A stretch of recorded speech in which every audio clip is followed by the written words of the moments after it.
नमस्कार, स्वागत है आपका बिहार समाचार में। बिहार वालों के लिए मुख्यमंत्री जी ने आज कई बड़ी घोषणाएं कर दी है। बिहार के गरीबों के लिए, किसानों के लिए आज कई बड़ी खुशखबरियां हैं। तो इधर तेजस्वी यादव ने भी नीतीश सरकार का बड़ा खुलासा करते हुए इनका भंडाफोड़ कर दिया है। तो वहीं लोकसभा चुनाव को लेकर बड़ी खबर है। साथ ही बिहार वालों के लिए कई बड़ी योजनाओं की शुरुआत की गई है। बिहार की बेटियों के लिए कई खुशखबरियां हैं। तो आज की बिहार की बड़ी और काम की खबरों पर बात करेंगे। इससे पहले आपसे एक छोटी सी अनुरोध है, कृपया वीडियो को एक प्यारा सा लाइक अवश्य कर दीजिएगा। आपका लाइक करना ही हमारी मेहनत का फल होता है। लोकसभा चुनाव की तैयारियां शुरू हो गई है। नीतीश कुमार की पार्टी जदयू बिहार में जनता के लिए क्या क्या योजनाएं चला रही है, इसका जिक्र भी अब करना शुरू कर दिए हैं। देखिए, बिहार सरकार बिहार की बेटियों के लिए कई स्कीम चला रही है। खुद मुख्यमंत्री जी ने कहा है कि यदि घर में बेटी का जन्म हुआ है तो अब चिंता छोड़ दीजिए, सरकार अधिकांश खर्चे उठा देगी। देखिए, बिहार सरकार कन्या उत्थान योजना चला रही है। इस योजना के तहत बेटी के जन्म से लेकर ग्रेजुएशन तक की पढ़ाई में 94,000 रुपया से भी ज्यादा खर्च किया जाता है। तो आखिर कब कब पैसे मिलते हैं? देखिए, सबसे पहले बेटी के जन्म होते ही 2,000 रुपया दिया जाता है। फिर बेटी का 1 साल होने पर यानी पहली जन्मदिन पर 1,000 रुपया की राशि दिया जाता है। उसके बाद वैक्सीनेशन पूरा होने पर 2,000 रुपया दिए जाते हैं। साथ ही स्कूल के पोशाक के लिए कक्षा 1 से 12वीं तक में 3700 रुपये मिलते हैं। 10वीं की परीक्षा पास करने पर 10,000 रुपया, 12वीं की परीक्षा पास करने पर 25,000 और ग्रेजुएशन पास करने पर 50,000 रुपए दिए जाते हैं। किशोरी स्वास्थ्य योजना के तहत हर साल 300 रुपए सैनिटरी नैपकिन पैड के लिए कक्षा 7 से 12वीं की छात्राओं को दिया जाता है। महिलाओं को बीपीएससी की प्रारंभिक परीक्षा पास करने पर 50,000 रुपए और यूपीएससी की प्रारंभिक परीक्षा पास करने पर 1 लाख रुपए मिलते हैं। यदि महिलाएं बिजनेस करना चाहती है तो मुख्यमंत्री महिला उद्यमी योजना के तहत 10 लाख रुपया दिया जाता है। प्राथमिक शिक्षक बहाली में महिलाओं को 50% आरक्षण दिया जाता है। बिहार में महिलाओं को पंचायतों और नगर निकाय के चुनावों में 50% आरक्षण मिलता है। मेडिकल और इंजीनियरिंग कॉलेजों में नामांकन के लिए छात्राओं को 33% आरक्षण दिया जाता है। साइकिल खरीदने के लिए सरकार बेटियों को 3,000 रुपया देती है। और भी बिहार की बेटियों के लिए कई योजनाएं नीतीश कुमार जी चला रहे हैं। बिहार के बिजली उपभोक्ताओं के लिए बड़ी खबर है। अब बिजली उपभोक्ताओं के घर घर पर बिजली विभाग के द्वारा चेकिंग किया जाएगा और इस बार सिर्फ मीटर की रीडिंग ही नहीं देखी जाएगी बल्कि घर का पूरा कनेक्शन चेक किया जाएगा।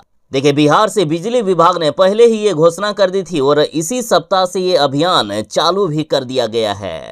अब बिजली विभाग के कर्मी लोगों के घरों तक जा रहे हैं और बिजली का कनेक्शन चेक कर रहे हैं। देखिए, बिहार में बिजली विभाग को काफी ज्यादा नुकसान हो रहा है। कई घरों में काफी ज्यादा लोड लगे हुए हैं। कई घरों में हीटर, पंखा, एसी आदि सभी चलते हैं, लेकिन बिजली का जो खपत आता है मात्र 20 से 30 यूनिट तक आता है, जो कि विभाग के समझ से परे है कि आखिर ऐसा हो क्यों रहा है। इसलिए अब लोगों के घरों घरों पर बिजली विभाग की टीम जाएगी और कनेक्शन की जांच की जाएगी कि कहीं पर कनेक्शन के साथ कोई छेड़छाड़ तो नहीं किया गया है, कहीं पर बिजली की चोरी तो नहीं की जा रही है क्रॉस कनेक्शन करके। बिजली विभाग की तरफ से कहा गया कि हमारी ये टीम मोहल्लों के एक एक घर की पड़ताल करेगी। परिसरों में लगे मीटर और उसकी क्षमता, लोड आदि की जांच किया जाएगा। बिजली विभाग का कहना है कि कई घर तो 2 से 3 मंजिला है, लेकिन बिजली की खपत मात्र 50 से 60 यूनिट ही बन रही है। तो आखिर ऐसा क्यों हो रहा है, इसकी जांच किया जाएगा। लक्ष्य साधने के लिए सघन अभियान चलाया जा रहा है। बिहार से काफी ज्यादा संख्या में लोगों का पलायन होता है। बिहार में रोजगार और नौकरियों की कमी है, इसलिए बिहार वाले दूसरे राज्य जाते हैं काम करने के लिए। कई लोगों को मजबूरी में दूसरे राज्य जाना पड़ता है। ऐसे में जो होली के त्योहार पर बिहार आए थे तो अब वापस काम पर लौटने की प्रक्रिया शुरू हो गई है और आज से स्पेशल ट्रेन चलना भी शुरू हो गया है। रेलवे ने दावा किया है कि 46 स्पेशल ट्रेन चलाई जाएगी। यात्रियों को कोई भी समस्या नहीं होगी, लेकिन अधिकांश ट्रेनों में सीट फुल हो गया है। 1 सप्ताह तक अभी भी वेटिंग लिस्ट जारी है। हालात इतनी गंभीर है कि 1 सप्ताह तक किसी भी ट्रेन में सीट खाली ही नहीं है और ऐसे में रेलवे ने भरोसा दिलाया है कि फिर से स्पेशल ट्रेनों की संख्या बढ़ाई जाएगी। यात्रियों को समस्या नहीं होने दिया जाएगा। फिलहाल अभी जो 46 स्पेशल ट्रेन चलाई जा रही है, जिसमें पटना, दानापुर सहित विभिन्न स्टेशनों से खुलेगी, इसमें पटना जंक्शन से 9 और दानापुर स्टेशन से 10 स्पेशल ट्रेन खुलेगी। और वैसे भी हमने आपसे पहले ही कहा था कि पहले आप टिकट बुकिंग करवा दें, तभी कंफर्म सीट मिलेगा। तो जिन्होंने कंफर्म सीट ले लिया है उनके लिए तो अच्छी खबर है, और जिन्होंने नहीं लिया है या अभी टिकट बुक नहीं किया है तो फिर से स्पेशल ट्रेनों की संख्या बढ़ाई जाएगी।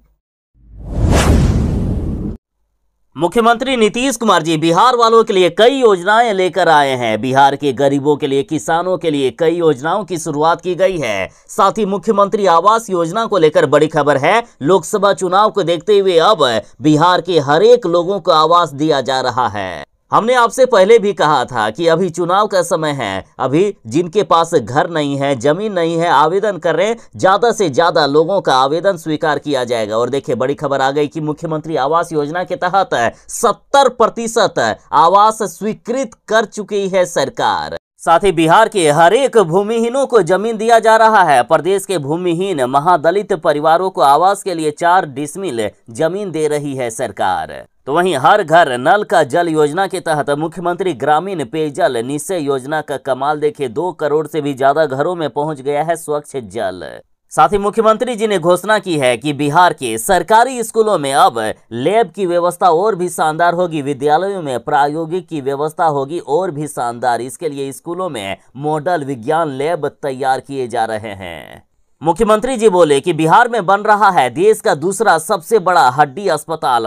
अस्पताल में न्यूरो से संबंधित बीमारियों का भी होगा इलाज। साथ ही नर्सिंग स्टूडेंट के लिए खुशखबरी है। प्रदेश के 22 नए नर्सिंग संस्थानों में इसी सत्र से पढ़ाई शुरू होगी। 1320 नई सीटों पर नामांकन शुरू होगा।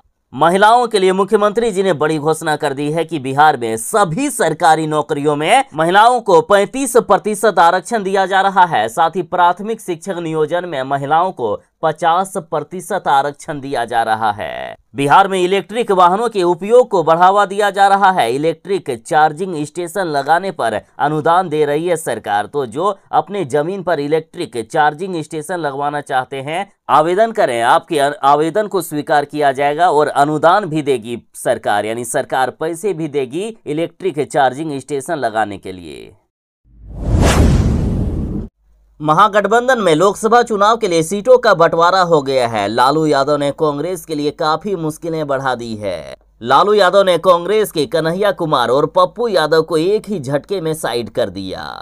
देखिए खबर के मुताबिक राजद 26 सीटों पर, कांग्रेस 9, भाजपा माले 3, सीपीआई और सीपीएम एक सीट पर चुनाव लड़ेगी। खास बात यह है कि लालू यादव ने बिहार में कांग्रेस के लिए 9 सीटें छोड़ने के बदले झारखंड में बड़ी डील की है। देखिए इस बार लालू तेजस्वी ने कांग्रेस को ज्यादातर छांटी हुई सीटें दी है। कई सीटें ऐसी है जहां कांग्रेस को उम्मीदवार तलाशने में पसीने छूट जाएंगे। राजद ने कांग्रेस के लिए पटना साहिब, मुजफ्फरपुर, सासाराम, भागलपुर, समस्तीपुर, कटिहार, पश्चिमी चंपारण, सुपौल और किशनगंज सीट दी है। इस बार राहुल गांधी के बेहद करीबी माने जाने वाले कन्हैया कुमार को लालू यादव ने सबसे पहले साफ कर दिया है। कन्हैया कुमार के लिए कांग्रेस बेगूसराय सीट मांग रही थी, लेकिन लालू यादव ने कांग्रेस से बातचीत फाइनल होने से पहले ही सीट सीपीआई को दे दिया। और सबसे बुरा हाल कांग्रेस में अपनी पार्टी का विलय करने वाले पप्पू यादव के साथ हुआ है। पप्पू यादव ने बार बार ये ऐलान किया कि वे दुनिया छोड़ देंगे, लेकिन पूर्णिया नहीं छोड़ेंगे।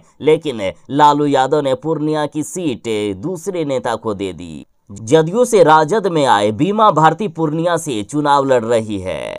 पप्पू यादव के लिए पूर्णिया क्या, मधेपुरा सीट भी नहीं छोड़ी गई है।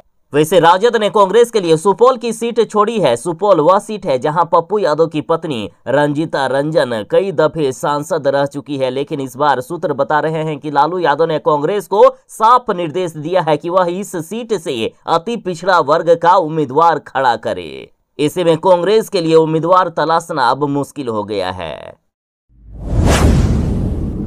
बिहार में वैसी महिलाएं जो विधवा हैं, इनके लिए सरकार बड़ी योजना चला रही है। लक्ष्मीबाई सामाजिक सुरक्षा पेंशन योजना के तहत इन महिलाओं को विशेष मदद दे रही है सरकार। देखिए बड़ी खबर है कि बिहार सरकार विधवाओं को आर्थिक सुरक्षा प्रदान करने के लिए योजना चला रही है। देखिए लक्ष्मीबाई सामाजिक सुरक्षा पेंशन योजना के तहत जो आर्थिक रूप से कमजोर है उन्हें प्रत्येक महीना 400 रुपया से लेकर 500 रुपया तक की राशि आर्थिक सहायता के रूप में प्रदान की जाती है। ये सहायता राशि सिर्फ उन्हें दिया जाता है जिनका नाम बिहार विधवा पेंशन लिस्ट में होता है। तो आखिर किन्हें लाभ मिलेगा? देखिए, आवेदन करने वाली विधवा महिला के परिवार की वार्षिक आय 60,000 रुपया से ज्यादा नहीं होना चाहिए। इसके साथ ही आवेदन करने वाली विधवा महिला बेसहारा होना चाहिए। तो बिहार की इस प्रकार की विधवा महिला जो इस योजना का लाभ उठाना चाहते हैं वे ऑनलाइन अप्लाई करें। ऑनलाइन अप्लाई करने के लिए आपको serviceonline.bihar.gov.in पर जाना होगा।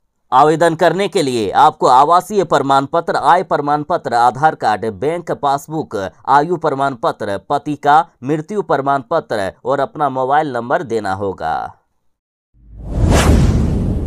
बिहार बोर्ड के परीक्षार्थियों के लिए बड़ी खबर है। बिहार बोर्ड के 10वीं का रिजल्ट बस कुछ ही क्षणों में जारी हो सकता है। देखिए, बिहार बोर्ड के अध्यक्ष ने बड़ी घोषणा कर दी है कि 10वीं का रिजल्ट हर हाल में 31 मार्च से पहले जारी कर दिए जाएंगे। तो बस और अब कुछ ही समय बचा है। 10वीं का रिजल्ट किसी भी पल जारी हो सकता है। बिहार बोर्ड ने पिछले 5 वर्षों से रिकॉर्ड बनाकर रखा है। बिहार बोर्ड सबसे पहले 12वीं और 10वीं का रिजल्ट जारी करता है। 12वीं का रिजल्ट जारी हो चुका है। 10वीं का रिजल्ट किसी भी पल जारी हो सकता है। और जो परीक्षार्थी रिजल्ट चेक करना चाहते हैं वे बिहार बोर्ड online.bihar.gov.in पर जाकर अपना रिजल्ट देख सकते हैं।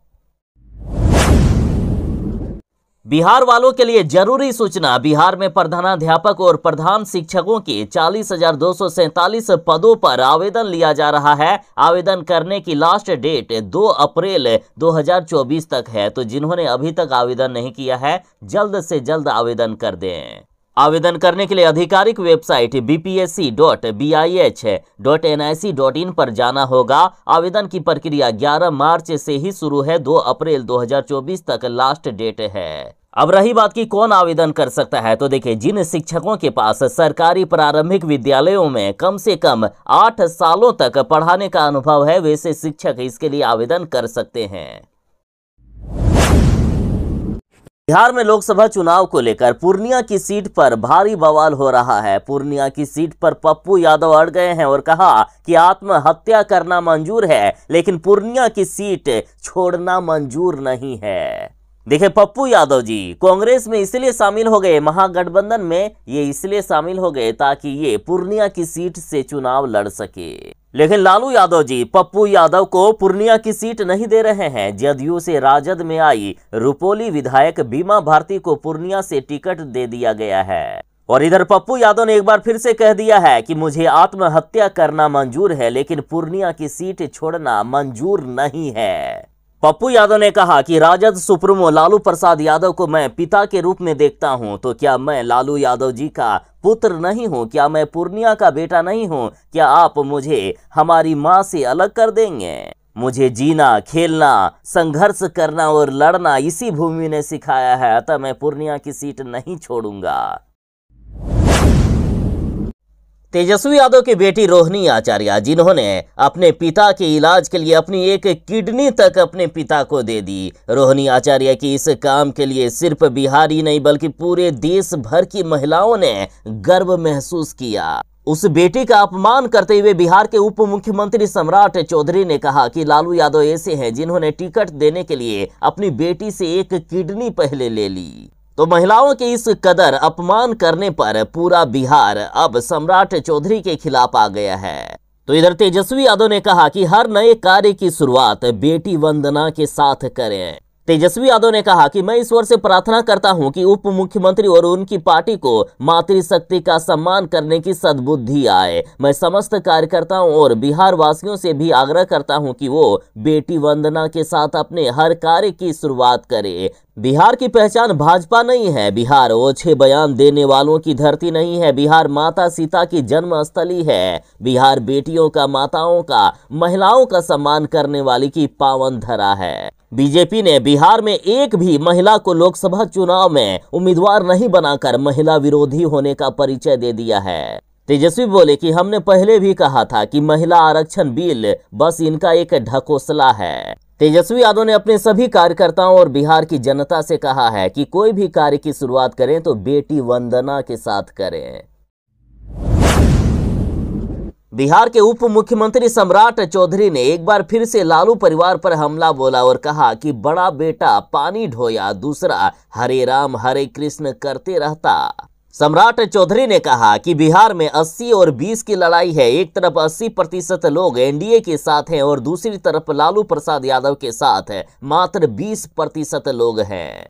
लालू परिवार के लिए आरक्षण का मतलब सिर्फ अपना परिवार है। पहले उन्होंने अपनी पत्नी राबड़ी देवी को मुख्यमंत्री बनाया, उसके बाद उन्होंने देखा कि तेजस्वी यादव क्रिकेट नहीं खेल पा रहे हैं, पानी ढो रहे हैं, इसलिए उनको अब उप मुख्यमंत्री बना दो। वहीं दूसरा बेटा हरे राम हरे कृष्ण करते रहता है, इसलिए उसको भी मंत्री बना दो। और अब लोकसभा में लालू यादव ने 2 बेटियों को चुनावी मैदान में उतार दिया है। इनकी एक बेटी मीसा भारती को राम कृपाल यादव ने चुनाव में हरा दिया था और अब एक दूसरी बेटी रोहिणी आचार्य को छपरा से चुनाव लड़ा रहे हैं। इसका भी क्या हाल होगा, बिहार की जनता तय कर देगी।